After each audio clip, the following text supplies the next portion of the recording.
Aujourd'hui, nous sommes encore une fois dans les rues avec le peuple togolais dans toute sa détermination, depuis Dapaon jusqu'à Lomé, en passant par toutes les grandes villes de notre pays, pour dire une seule chose: retour à la Constitution de 1992.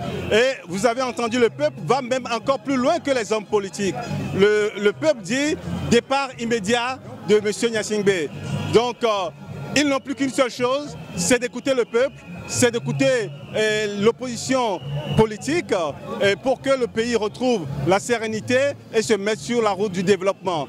On ne peut pas rester une singularité dans la sous-région, être le seul pays où les dirigeants refusent l'alternance, refusent le jeu démocratique, refusent au peuple d'accéder à sa volonté. Eh bien, cette situation a assez duré depuis 50 ans. Le peuple dit aujourd'hui, ça suffit. Retour pur et simple à la Constitution de 1992. C'est le seul mot d'ordre et vous allez constater que c'est l'ensemble des forces politiques de l'opposition, des forces démocratiques qui se sont mises ensemble pour atteindre un seul objectif à travers un seul mot d'ordre, c'est le retour à la Constitution de 1992. Nous n'avons pas d'autres mots à dire. Ils peuvent mettre en place leur démarche référendaire. Le peuple ne souscrit pas à ça. Le peuple est déjà dans la rue. Le peuple est déjà en train de faire son propre référendum. Personne ne lui a demandé. Donc, il faut que les dirigeants de ce pays écoutent ce peuple pour que la sérénité revienne et que nous continuions notre marche ensemble comme des enfants du même pays. Vous allez demander au peuple de ne pas voter pour le référendum? Mais qui parle de voter à un référendum?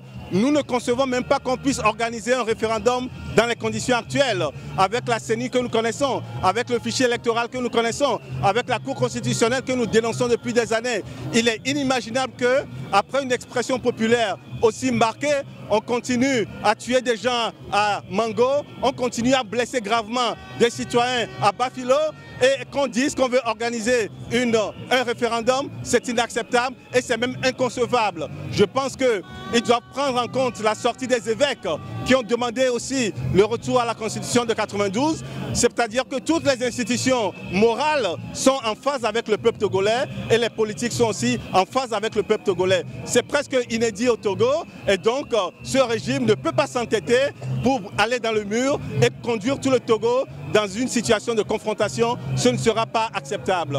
Merci beaucoup. On demandait le retour à la Constitution de... À la Constitution de... Mais vous, qu'est-ce que vous voulez?